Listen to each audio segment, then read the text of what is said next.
Muchas gracias, amigos, por seguir con nosotros en Encuentro con la Ciencia.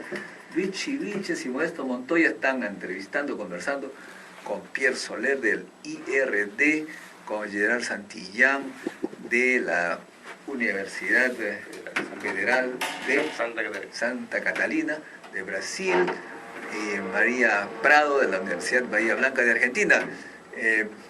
Conversamos ahora con Gerard Santillán, que pues tiene una larga historia en la preparación, en las ciencias de los circuitos integrados principalmente. Circuitos integrados, cada vez más pequeñitos son los dispositivos electrónicos. Sí, cada vez son más pequeños, más densos, más complejos. Yo me acuerdo allá con Pierre Soler cuando utilizábamos esas tarjetas para leer perforar las tarjetas perforadas. Cada sentencia. Y un error implicaba hacer todo de nuevo. De nuevo, ¿no? Y pues la computadora era gigantesca. A propósito, en el Encuentro Científico Internacional va a exponer el físico Fernando Ponce de la Universidad de Arizona, que es nuestro físico estrella, porque él participó desde los años 70 precisamente en el Silicon Valley en la miniaturización de los dispositivos electrónicos. Él fue el primer físico en el mundo que tomó una fotografía de la disposición de los átomos en una superficie cristalina.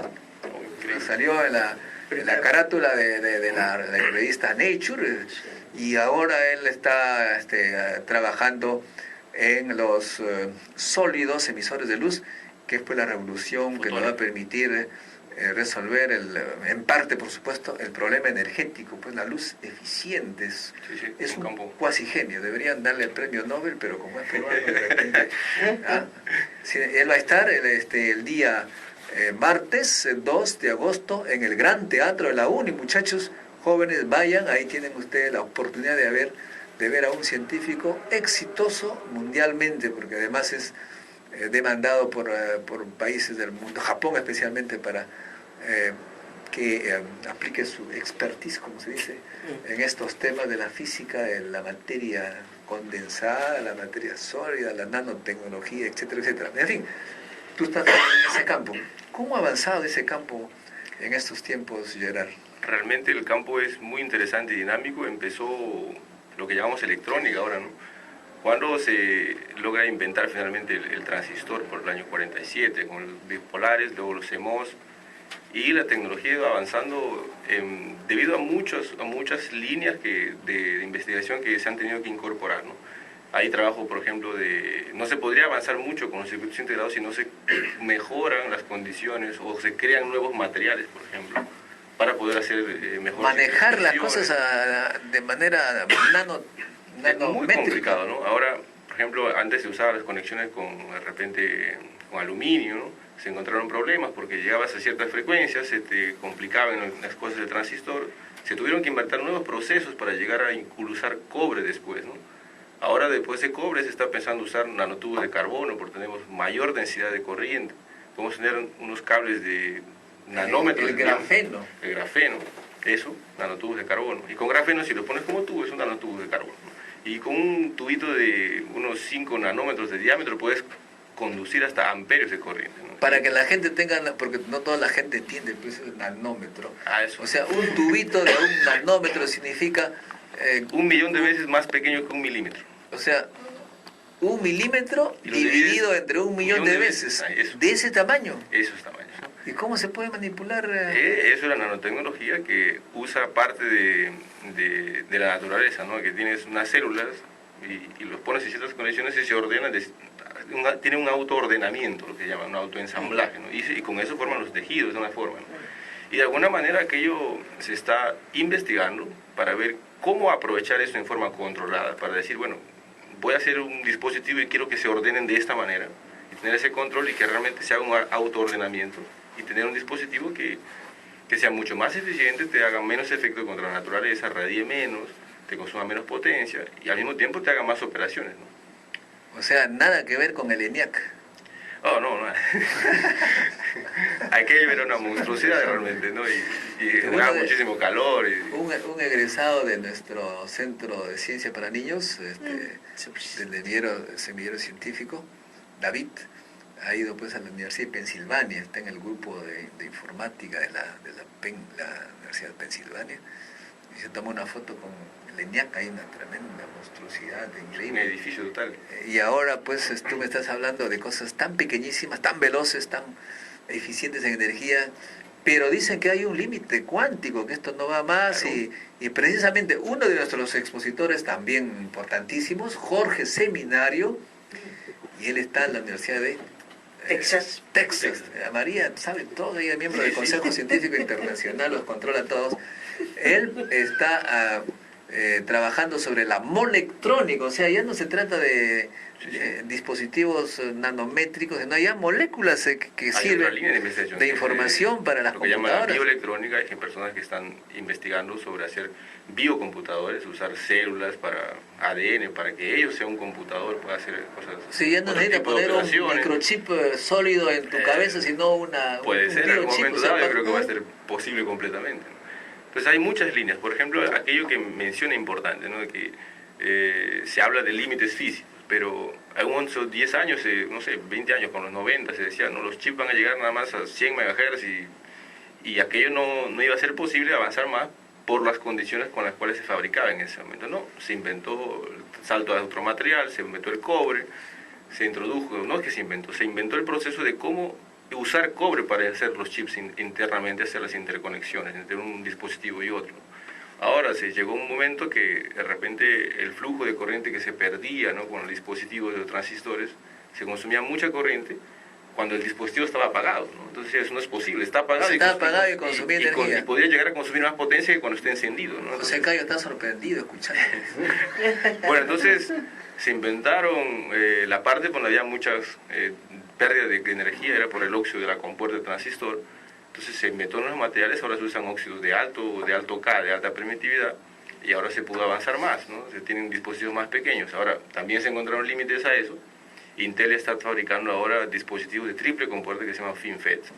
Ya es una realidad, algunos transistores, dispositivos que tienes aquí, computadores, tienen quizás algunas partes como prueba, pero que nosotros no sabemos, no lo anuncian, pero ya están siendo probados, ¿no?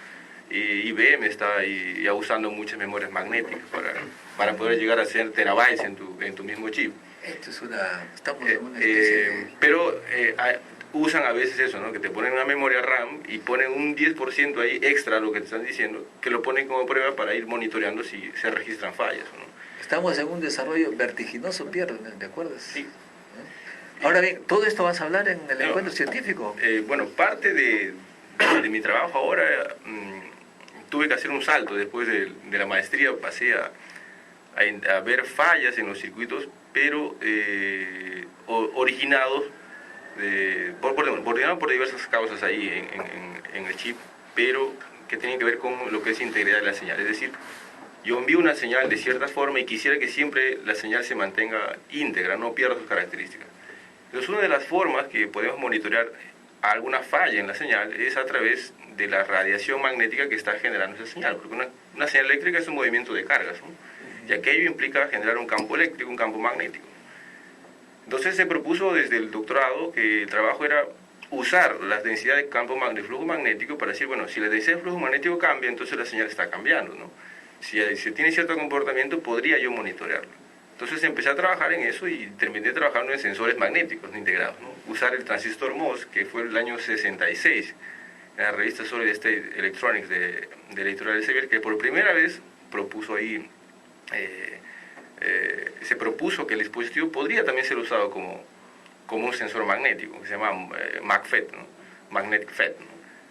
Pero tuvo una investigación de muchos años, pero no se logró sensibilidades más de 10-15% de las condiciones que yo trabajé, ¿no?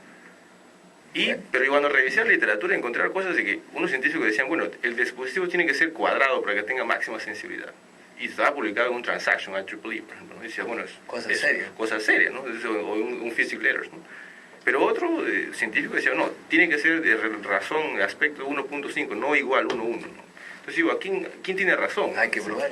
Entonces, buscando literatura, analizando los modelos científicos, encuentro que hay cosas que puede ser que sea 1, puede ser 1.5, y habría que hay cosas teóricas que no estaban completas, ¿no? Que no podían explicar las dos cosas. Entonces, trabajando en eso, logré encontrar modelos que permitan explicar los dos casos, que unifiquen las cosas, y además propiedades que decían, bueno, hay ciertos fenómenos que no están considerados, ¿no? Y eso vas a hablar tú. Algo voy a hablar ahora de cómo, en qué condiciones aquellos sensores pueden elevar su sensibilidad de 10-15% hasta 50-60%, y además reduciendo el tamaño como en 10 veces, ¿no? Entonces, podremos integrar esos dispositivos. Ahora, brevemente, porque ya nos están haciendo nuevamente señas, brevemente, en Brasil tienen ustedes un ministerio de ciencia y tecnología y una carrera del investigador. ¿Cómo tú ves eso?